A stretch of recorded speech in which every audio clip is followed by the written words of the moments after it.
And for today's topic, looking for good old deletion. This guy. This is the one we should talk about today.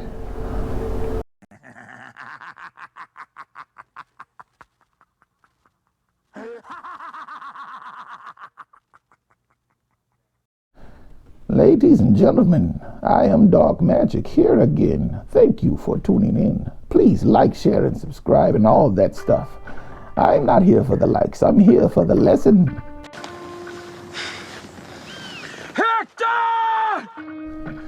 Ladies and gentlemen, boys and girls, once again I'm here upon you, the Prince of Damnation.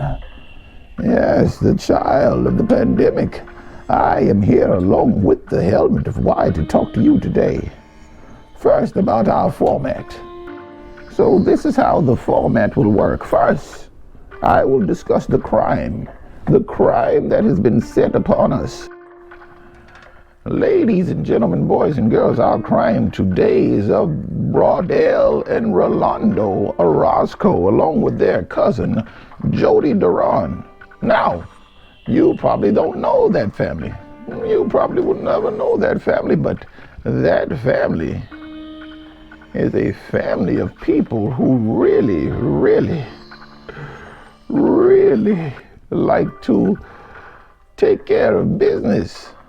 Then I will tell you about the crime and the description that the newspapers give. Now, after that, the Helmet will chime to me. And then we will talk about the reality of the situation. And of course, after that, I will tell you what the crime is. I will not say the M word, but I will say deletion. But what type of deletion? I'm going to give you a different perspective of crime. Who is in the wrong? Who is truly wrong these days? Can we find the bad guy? So here we go. And now that the boring stuff is out of the way, let's get to the crime of the day. And that would be the deletion of Mr. Luis Manuel Casillas. For some reason, the Helmet of Why calls him Hector. I don't know why he's yelling it. I don't know why he's calling Mr. Casillas Hector, but we'll get to that. Let's get to the video, shall we? We will get to the news on the streets, as brought to you by our Free Reign video. A Houston family spent their Christmas pleading for justice after a local mechanic was shot and killed in North Houston. As Fox 26's Gabby Hart reports, it was all over a $500 car repair bill. We're told that mechanic actually was hired by the suspect to fix his vehicle.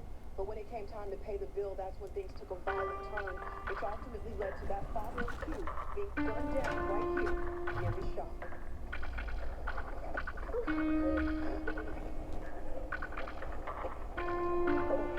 It's been a heartbreaking holiday for the family of 29-year-old Louis Manuel, a mechanic, a husband, and a father of two young girls. So y'all too.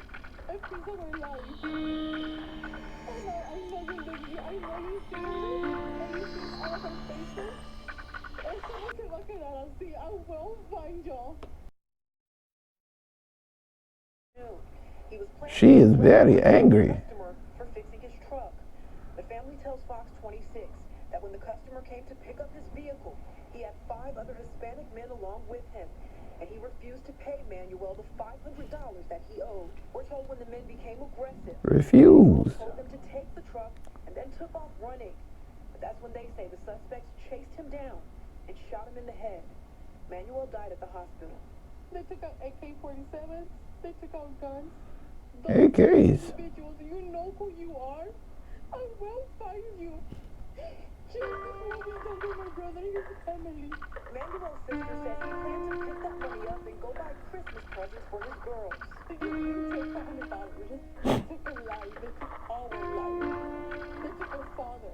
Family and friends gathered near the scene of the crime on Christmas Day, remembering their loved one and vowing to fight for justice.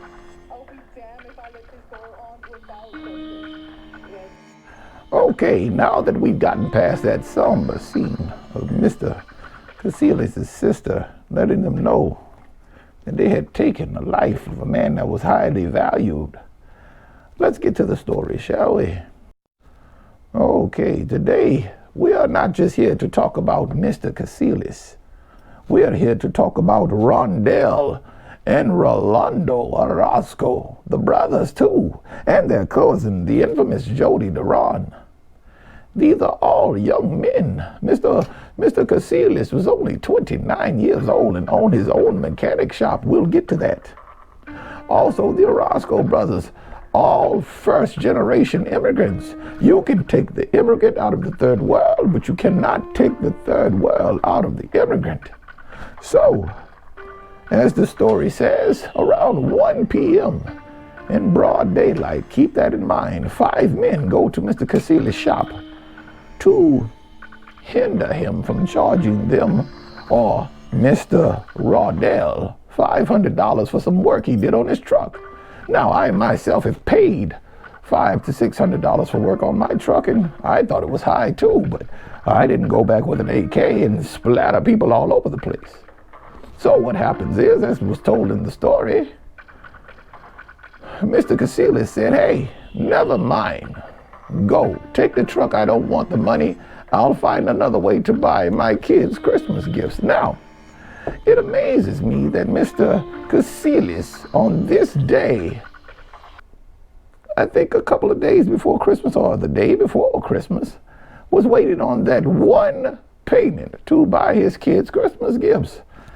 I'll pass that over also. I don't believe in circumstances. I believe in what I think is evident. I believe in the truth, or the alleged truth, as the helmet shall give me shortly. But here's the thing. They get to arguing, 5 men and Mr. Casillas by himself. They get to arguing back and forth about this $500 bill. Mr. Casillas goes, hey, just take it and leave. Well, at that point, it wasn't about the truck. It was about Mr. Casillas. And as his wheels of his mind chimed slowly, he figured that out. And he began to break out and run because they'd already put hands on him. But at that point, they grabbed guns. Mr. Casillas took a round to the head from an AK-47. Now, that is the weapon of the psychotic. And do you know why? Because it has a certain sound that sings to us. Yes, we like the sound of it. It's not like an AR or an M14. It's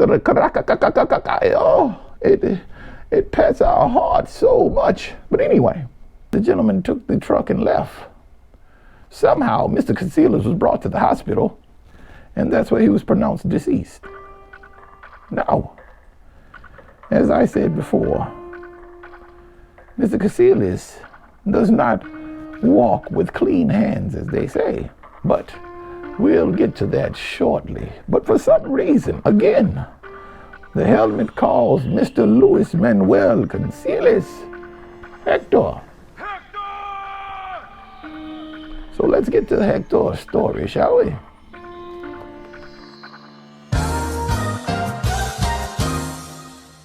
It is time for Daddy Darkness to tell you an alleged tale. Ladies and gentlemen, thank you for that pause for the cause. Let's talk about the Carrasco brothers, Mr. Rondell and Mr. Rolando. Mr. Rolando is a bystander, so is Mr. Jody Duran. Neither of them care about whatever, but they respect one thing, and that one thing is the cartel. Now, you might ask, well, how does the cartel have anything to do with this dark magic? Where are you going? Well, gang influences streets. Streets magnify gangs. In China, you have the triad. In Japan, you have the Yakuza. In Italy, you have the mob. And in Mexico, you have the cartel. And the cartel is infamous with running the streets. That's why young first-generation immigrants like the Orozco brothers, and of course Mr. magnified, but unlike the Orozco brothers, Mr. has had a direct, well, let me correct myself. the Orozco brothers and Mr. Casillas had a direct connection to the cartel. Well, how do you think Mr. confront the mechanic shop? Well, it takes a loan from people who do dirty things. Mr. Casillas was a hell of a fighter. Yes, in his day, in his prime, he was a man to be feared. Yes, he was trying to get his life back together as a first-generation immigrant. So was Mr. Rodell and Mr. Rolando, first-generation immigrants, fresh out of the Mexican air into the air of Houston. Yes. So he wanted to do right and take care of his family days before Christmas when he was deleted. So we're not going to call him Mr. Casillas anymore. We're going to call him Hector. Hector. Okay. Hector dealt with the cartel briefly. And in doing his brief stint, he was more of an enforcer. Hector was a man who was good with his hands. Very good, to the point of deadly. He could have been a pro boxer, but it just wasn't in his right. But he was very deadly with his hands. So when deciding to move to the United States to get away from all the killing, all the danger, Hector forgot that he owed the old country. And when you owe the old country comes first. Now, because they can't reach you, well, you think you've got away. But the old country has connections. And that connection was Mr. Rodell Orozco and his brother Rolando. But more of Rodell. Rodell is a psychotic, but he broke rules. See, every psychotic has rules. Rodell broke the rule of doing a job with more than one person. That is the very essence of being a psychotic. You're a one-man show. So, Rodell absorbed a basic demon a long time ago, and that demon wanted him to be recognized by the cartel. Well, the reason why Rodell contacted Hector on Facebook is because he wanted to show his cartel associates that he was in touch with this man who owed them. Yes, he owed them not a lot, but once you owe the cartel, you just don't go away. And Hector didn't go too far. Houston? I mean, really? Yes, he was going to be found. He was going to be dealt with. Because once you're in it with the cartel, there's no leaving. There's in it with the cartel and there's dying with the cartel. There is no retirement or vacation. So, Mr. Rodell contacted his associate of a higher sort because he could not get this, he could not do this on his own. He would have to get approval. And that's what he did. Because they found out about Mr. Hector and they knew who he was. And they told him, look, Hector is good with his hands. He's deadly. You might want to take some people with you. And that's what Rodell did. This situation happened at 1 p.m. in the daytime. People do daytime shootings to make an example, to get the attention of the cartel, and that is what Mr. Rodell did. But unlike Mr. Rodell, Mr. Jody Duran, a 19-year-old kid, was not about that life, but he was Rodell's cousin, so he backed him. I will go there with you. He shouldn't be cheating you. That was the only thing he knew. He didn't know it would get to AKs and sprays. He didn't think it would go that far. And he pretty much ended up ratting out the brothers, as he should have. Yes, he should have. Let's sidebar talk about the infamous Jody Duran. This guy, well, he's a work of art. He's a young psychotic in the making. Yes, 19 years old. Got on social media, after the crime and the shooting, he went to Mexico. They say he was the one that burned the truck up, allegedly.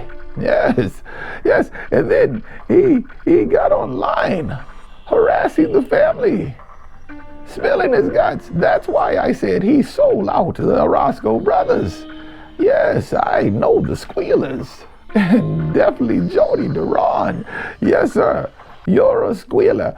Now, I call you a psychotic, but I don't know. Maybe I would call you a baby G. Yes, yes, a baby G.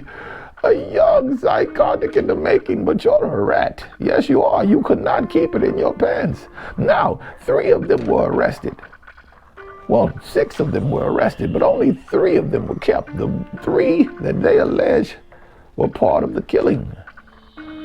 Now, when you get 6 people and only 3 are held, well, that's because somebody did the talking and someone did the walking. Yes, yes, that's what it is. No one wants to do life for something like a $500 bill or for something like being recognized by a group of people who really do not matter to you in the long run. Yes, ladies and gentlemen, my laughter is of that Jody Duran. There's always one when you go in a group that will they can't keep their lips from chattering. He is a squealer. And that's the way the story goes. They don't tell you that in the papers. That is the demise and the deletion of a man named Hector. So, what is the crime? Well, the crime is forgetting your debtors. There is no above, around, or beyond Mexico when it comes to an immigrant. It is Mexico or nothing. Till next time, goodbye. Hector!